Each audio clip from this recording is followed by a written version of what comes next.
নমস্কার, আমার নাম ডক্টর অংশুমান মুখার্জি। আমি ফোর্টিস হসপিটালের পালমোনোলজিস্ট।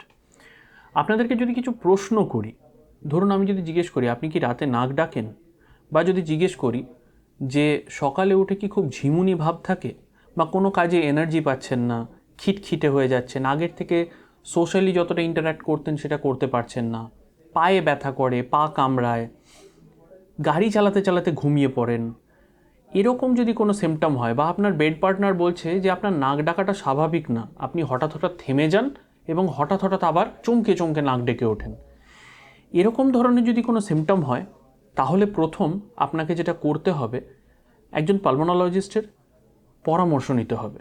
তো এই পরামর্শ নেওয়ার মেন উদ্দেশ্য জানতে হবে যে আপনার স্লিপ অ্যাপনিয়া বলে কোনো রোগ আছে কিনা। কি হয়, সেখানে আপনার শ্বাসনালী কিছুক্ষণ অন্তর অন্তর ঘুমের মধ্যে রুদ্ধ হয়ে যায়, বন্ধ হয়ে যায়। বন্ধ হয়ে গেলে ব্রেন, হার্ট, কিডনি, লাংস কোথাও কোনো অক্সিজেন পৌঁছয় না, এবং অক্সিজেনের ঘাটতির অভাবে ধীরে ধীরে বছরের পর বছর এরকম ঘটতে থাকলে এই অর্গ্যানগুলো ড্যামেজ হয়, যার ফলে স্ট্রোকের প্রবণতা, হার্ট অ্যাটাকের প্রবণতা, বা ব্লাড প্রেশার বেড়ে যাওয়ার প্রবণতা, ডায়াবেটিসের প্রবণতা, এই প্রবণতাগুলো ধীরে ধীরে বাড়তে থাকে নর্মাল পাবলিকের থেকে।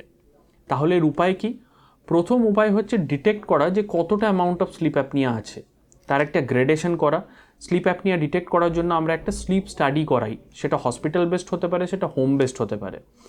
এই স্লিপ স্টাডি করানোর পর তার গ্রেডেশন করা হয়, এবং এটা যদি সিভিয়ার স্লিপ অ্যাপনিয়া স্টেজে পড়ে, সেক্ষেত্রে গিয়ে তার জন্য থেরাপি, সিপ্যাপ বলে একটা যন্ত্র দিয়ে থেরাপি করা হয়।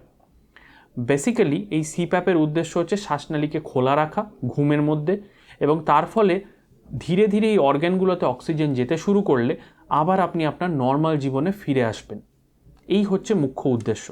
সেজন্য যদি আপনি এই ধরনের কোনো সিমটমসে ভুগছেন, দেরি না করে, লজ্জা না পেয়ে তাড়াতাড়ি কোনো একজন পালমোনোলজিস্টের সাথে কথা বলুন, যাতে কিনা আপনার স্লিপ অ্যাপনিয়া আছে কিনা ডিটেক্ট করা যায়, এবং ভবিষ্যতে অনেক খারাপ খারাপ রোগের থেকে মুক্তি পাওয়া যায়। নমস্কার।